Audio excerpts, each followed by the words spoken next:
Hey guys, Jeff here, Dice Setters. Had an amazing weekend. So before I talk about the weekend, I do want to ask you guys for help. I want you to sit there and put this date on your calendar, July the 29th, which is Monday. I want you all to be watching for Color Up's video. If you can do that for me, that'd be fantastic. Um, Sit there and start watching for it. It's coming out July the 29th. Watch for Color Up's video. Had an amazing weekend last weekend. It all started when we got to our hotel. We were going to be there for Thursday, Friday, Saturday, and Sunday. We were in a slot tournament from Friday to Sunday. Thursday was the craps game for all the dice influencers. And we got to the hotel, and they said, "You know what? We know you guys are VIP. We're sorry to tell you this, but your room is not ready yet. We'll take your stuff. That's not a problem. We were sold out last night, but your room is just not ready yet." We said, "Not a problem. We're cool with that." So we put our stuff inside the little storage thing, and the only reason why we did that for is because you have two options. You have climate control of something around 80 degrees, or you can put it back in your car. And it was like 116 in Vegas that day, and so I'm like, no, I got my video equipment. I have stuff. I don't need it to be baking in the car. So we put our stuff in the storage. We went to the casino. We had lunch, and they have new games, new slot games. And so my wife Goldie, she does recording. She has her own slot channel, Goldbug Slots, and she goes, "Look at this game." She goes, "Let's try this game." And I've never seen this game. It is called Dragon Point. She goes, "Let's play this for a little bit. That way, that when I do the video for it tomorrow, I know what I'm doing." I said, "Sure, not a problem." So we put a couple $100 in there. 2 cent denom. We were playing like $3 and some change, and we probably spent $60 in it so far, around $60. And all of a sudden, we were spinning back and forth. All of a sudden, it sat there and said jackpot awarded, and it also sat there and said an instant feature, jackpot awarded. And we're like, what? And so we looked, and it sat there and said that we won the grand. And I'm like, well, I've heard of Dragon Link doing that, but I've never seen this game. I don't want to get excited yet because I'm just like, I've never heard of such a thing. And sure enough, we were awarded $11,000. We won the grand, and that just means that the grand moves up slowly. It starts at 10 grand, and now it's 11 grand. So we hit the grand. Fantastic. Side note on that, I have had this 2005 Dodge pickup Daytona series given to me by a customer. It has everything new on it, but needs an engine. And we have been trying to sell it. That if you want it, put money down. We'll put in a new engine. There might be a person that wants it without an engine, but it's just not selling. And so we sat there and said, you know what? If we get the engine's $4,400. If we get enough money for this weekend, we will sit there and just buy the engine, stick it in there. And if it doesn't sell, we'll take it. That's not a problem. This 4-door, it is the Daytona series where they only had 20,000 of them made. Has the wing on the back. So as soon as we got that, we sat there and said, well, here's 4,400. Put that back in your pocket. We're not going to touch that. And that's the things that you need to do. When you're at the casino and you're winning, you need to sit there and say, you know what? This is a good thing. I am going to sit there and put this money away, and I'm not going to touch it. Long story short, Sunday morning, I was down 2 grand. And my wife had won $700 of free play. They do have Wheel of Fortune, where you sit there and up against many people, and the first place player, they get $700 free play. That had been Saturday night. So she goes, come sit with me, and I want to play my free play. I said, okay. So I'm sitting there plucking away at the machine, and I'm like, I really don't know why I'm playing this for. I shouldn't be playing this. I don't have any money. And about that time, the machine sat there and said, I'm going to give you some money. Long story short, when we left Sunday afternoon, I was up $5,500 plus that extra $4,500 that I've already set aside for the truck engine. So when you go to the casino, make sure you play it smart. Don't sit there and say, well, I'm going to sit there and give it all back. There's no sense of doing that. No sense of doing that whatsoever. If you got that much money ahead, sit there and say, you know what? I am going to sit there and do something special with this money and set it aside in your wallet. Sometimes you might even need to have a banker's wallet, something that you can't get back into once you seal it up. So that was my weekend, which was incredibly, incredible. We did have the dice influence game. You saw Casino Quest do that whole thing live, and I had no idea it was going live. If I knew it was going live, I probably wouldn't have done as good as I did. I just thought he was just videotaping it. I just thought Alex was videotaping it. Funny thing is before that, I got to meet Color Up, Derek. I got to sit there and meet him. I got to meet Alex from Casino Quest. Alex from Casino Quest. I've met Alex from Casino Quest before, and he shakes my hand and he goes, hey, my dice rolling hasn't been very good, so I'm going to have to really count on you. Well, if you watch the video, I don't know if you can see his part of it, but at one point he puts 300 on 8, and 8 is the number one number I was hitting. I hit 8, I think, 10 times. I don't know at what point he put 300 on 8, but imagine putting 300 on 8 and hitting that 4 times. That's not bad. But the table started with my wife. My wife sat there and rolled a small. And she was the only one in the whole entire group that actually rolled the bonus. A bonus, small, tall, all. It went around the room, and then it came to me. I think I might have rolled 8 times. I actually got my point, and then put the point back out there, and I didn't make it. Went around the table. My wife left as soon as I got done playing, and then it went around the table one more time, and it got to me. And I just had to sit there and say, you know what, I got to do this. I got to sit there and roll correctly, and I've got to sit there and put my mind that it's just me, the dice, and the table, and that's it. So what I want to do today is just tell you how I get in that mind, how I get in that state of mind, how you can do it too. If I can do it, you can do it. I'm just a beat up old mechanic that can sit there and watch videos of how people tear down engines and be able to do it myself.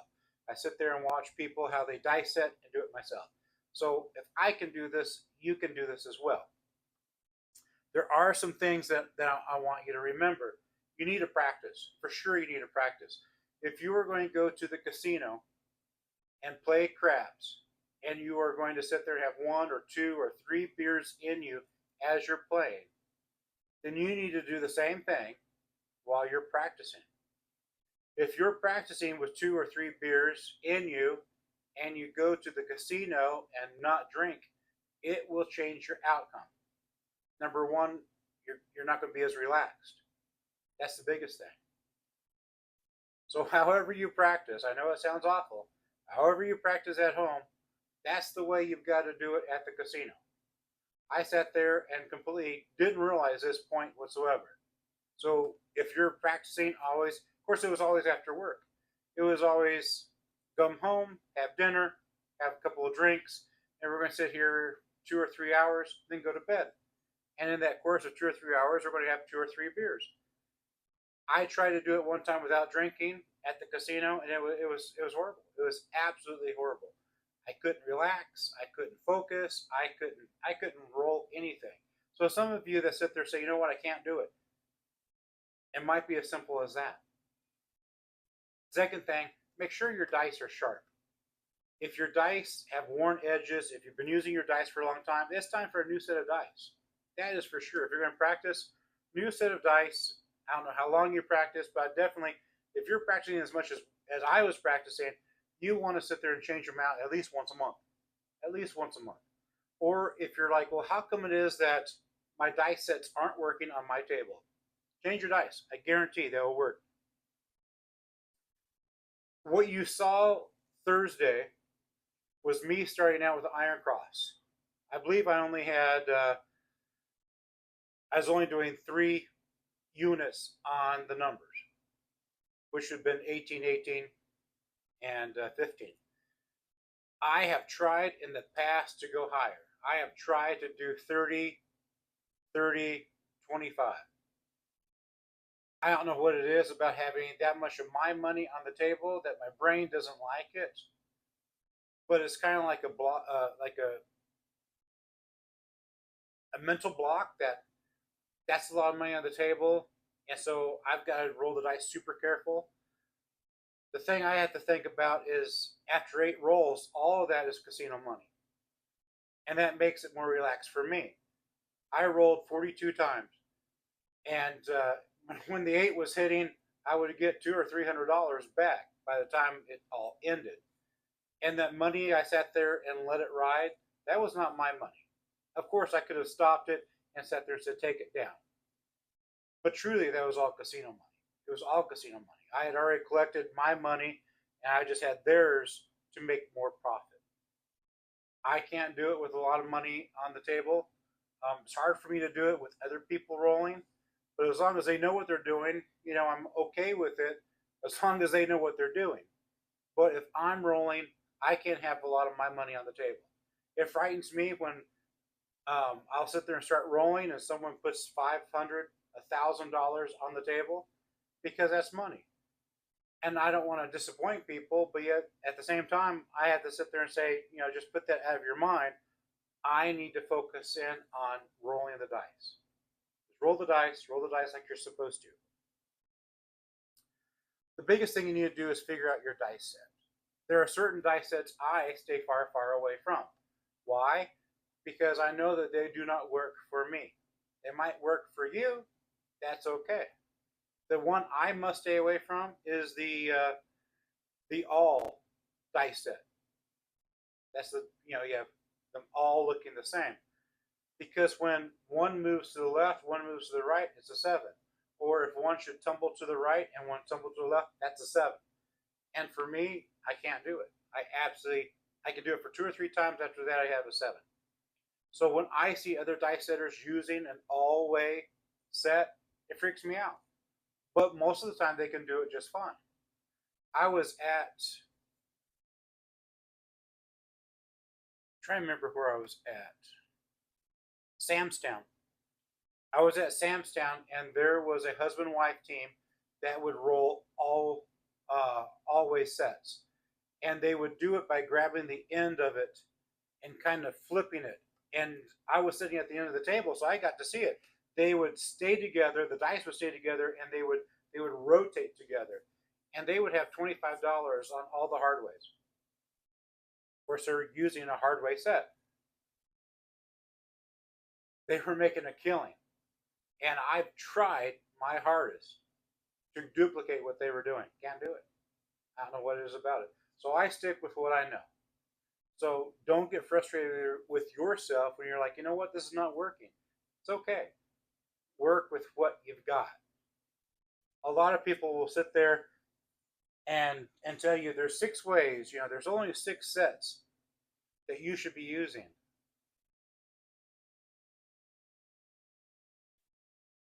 You're standing at various distances. Your landing zone will always be different depending on where you're standing.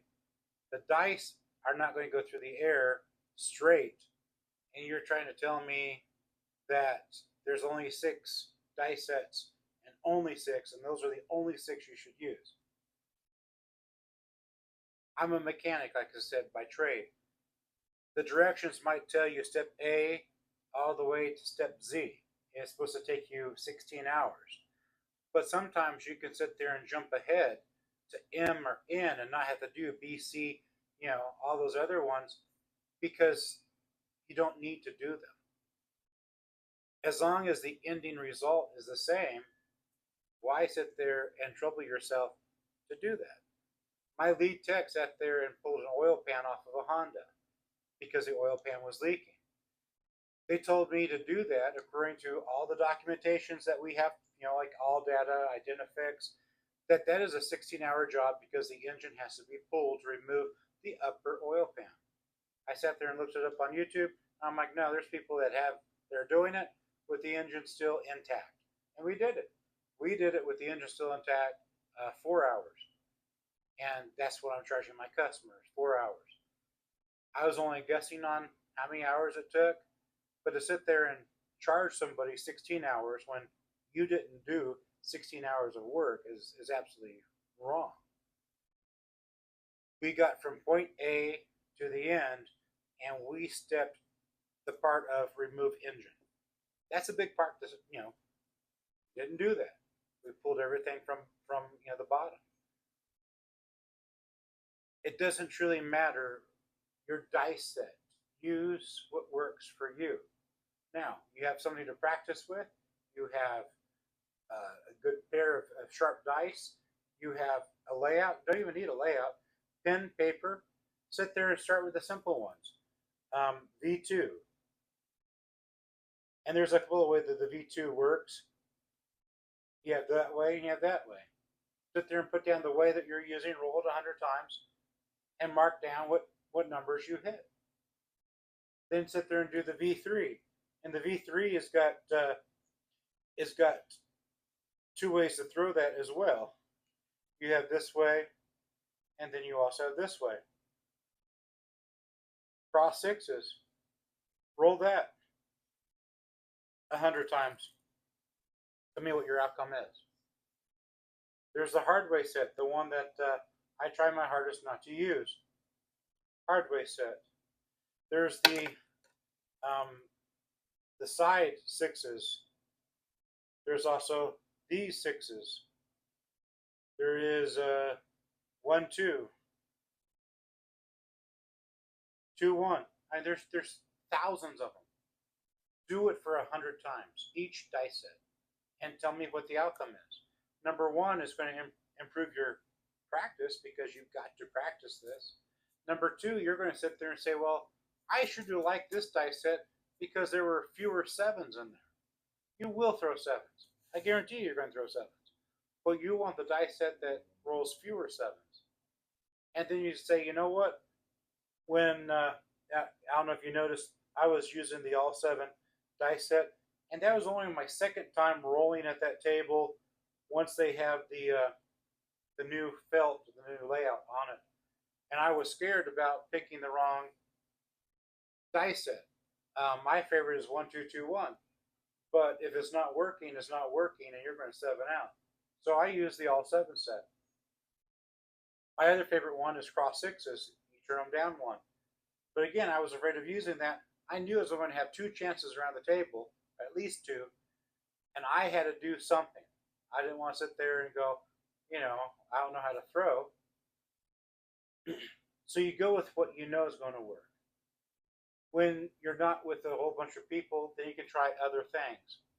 But you go with what you know. And again, this works for me. It might not work for you. That's okay. I don't have a problem with it. You might sit there and say, well, I've got to go step by step by step. That's fine. That's not a problem. Sometimes you can go, well, I started here and I missed all these steps and I got to here. That's fine too.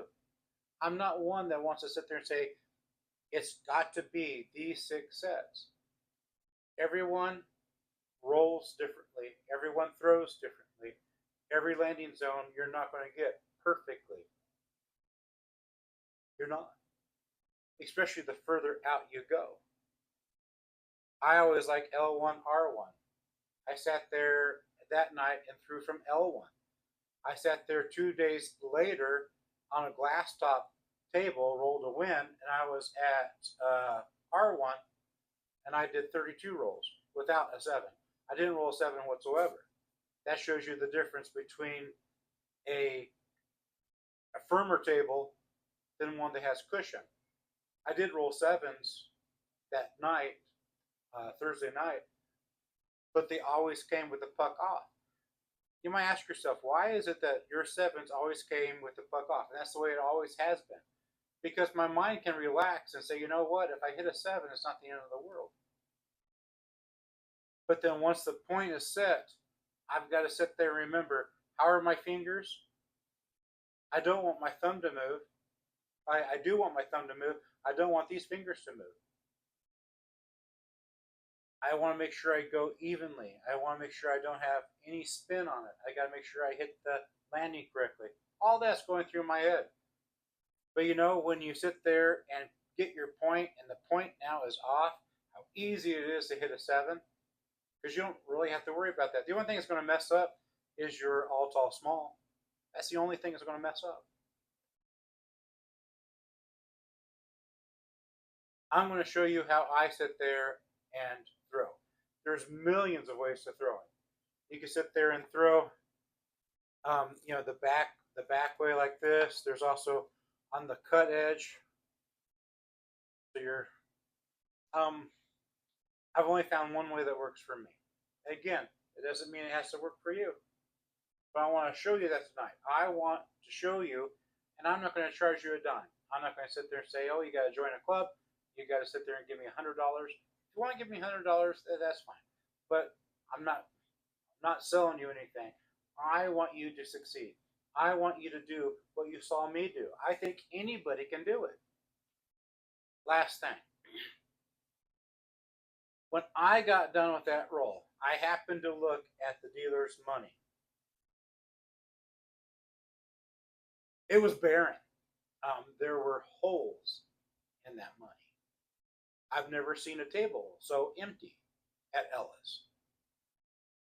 Most of the time when I roll like that, people don't have a clue of what I'm doing. And they don't have a clue of, oh, this guy seems to know what he's doing. Let's make money. Most of the time, by the time I'm shooting and it's over with, they're like, oh, wow, that was impressive. They didn't win anything. That was cool. I don't know if Alex's shot showed you the money, but on the sides, there was no money on the outside sides. You could understand why the casinos would frown on groups of people like this that can sit there and dice it and have a whole group of people at the table doing this. Because if you know how to dice it, you also know how to bet. Because those two have to go hand in hand. If you don't know how to bet, chances are you probably don't know how to dice it correctly. They go hand in hand. I want to show you. I don't want to keep it a secret for myself. I want to show you. So in this next video, I've done this many times before. I want to show you how to roll exactly the way I rolled that night and how I rolled 2 days later on a glass top table. It's easy, it's simple. Anyone can do it.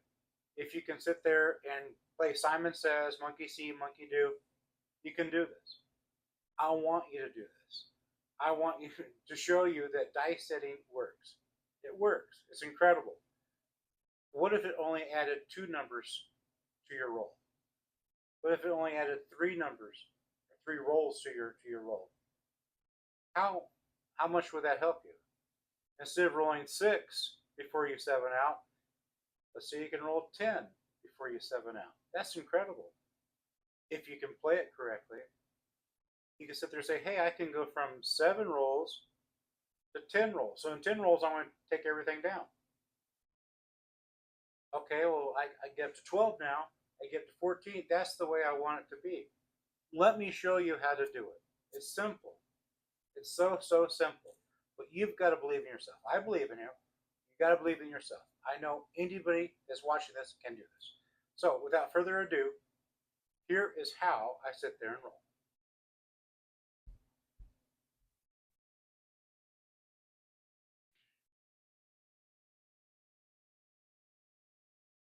I always hate zooming in on my table. You can see the dirt, the dust, the cat hair, things the vacuum cleaner can't get.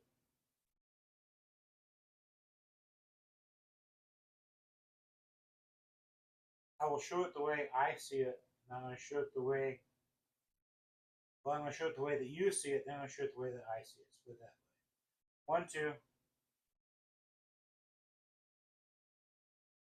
6-5, all 7. This is the way I see it. You want these dice as tight as possible. 2 fingers. So what I do is I keep on pushing so I know that they're as tight as possible. You notice I keep on pushing it. I don't want a gap. Now I'm ready to throw it. I don't want to put a spin on this whatsoever. I want it to hit my landing zone just like that. You can tell when it lands correctly because they don't do anything but just stand, it's like a big, it makes a different noise.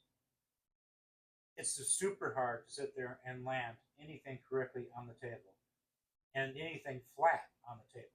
Most of the time it will be a little bit here and there. What you don't want it to do is to move around, migrate around. Once your dice hit the table and start migrating back toward you, I guarantee you it's going to be a 7. But that is how you do it.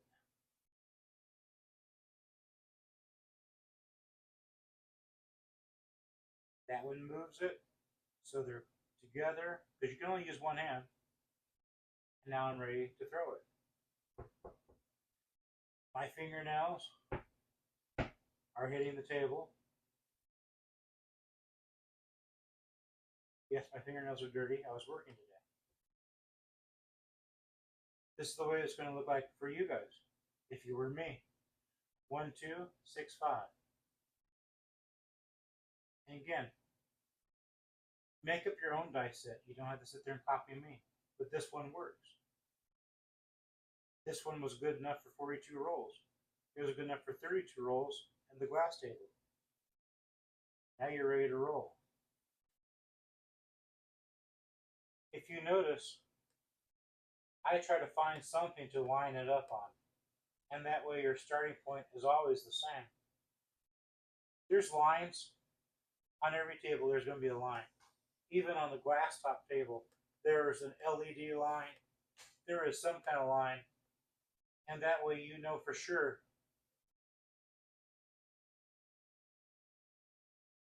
that you've always lined it up on the same spot every single time. Die set, same. The way we grip it, same. Where I stick it on the table, same. All you're trying to do is sit there and make everything identical so you have identical results at the end. That's how you do it. I've told people it's almost like a tea bag. You want to, just like that, you want to sit there and just kind of, and again, the thumb stays the same. It's the fingers that go out.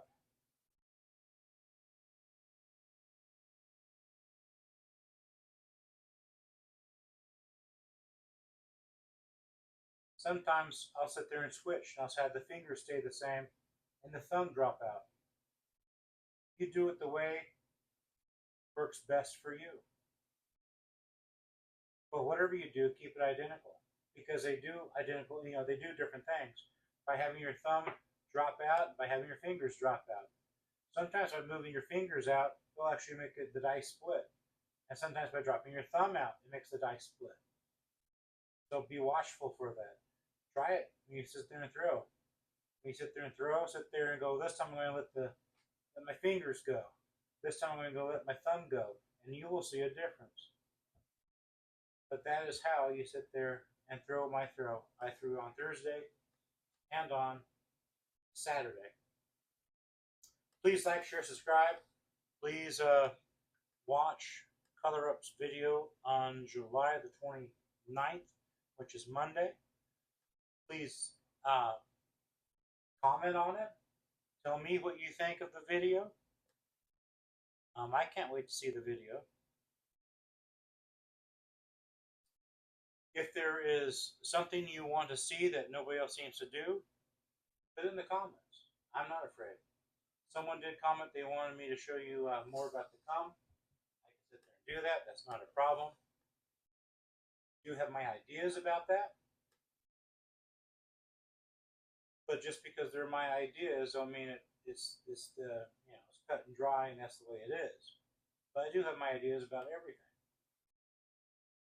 Thanks for watching. Thanks for you guys' support. Thanks for all the new people that happened by because of Thursday night. And welcome aboard. And like I said, if there's anything I can do for you, man, just email, message, whatever you want to do. I will be back in Vegas next month, like the 16th or something like that. I'll be back in Vegas then. And I will be back in Vegas the following week because we're having a slot influencer. And then the next day, I think I'm going to go to the Grand Canyon, the west side of the Grand Canyon, which I've never been before.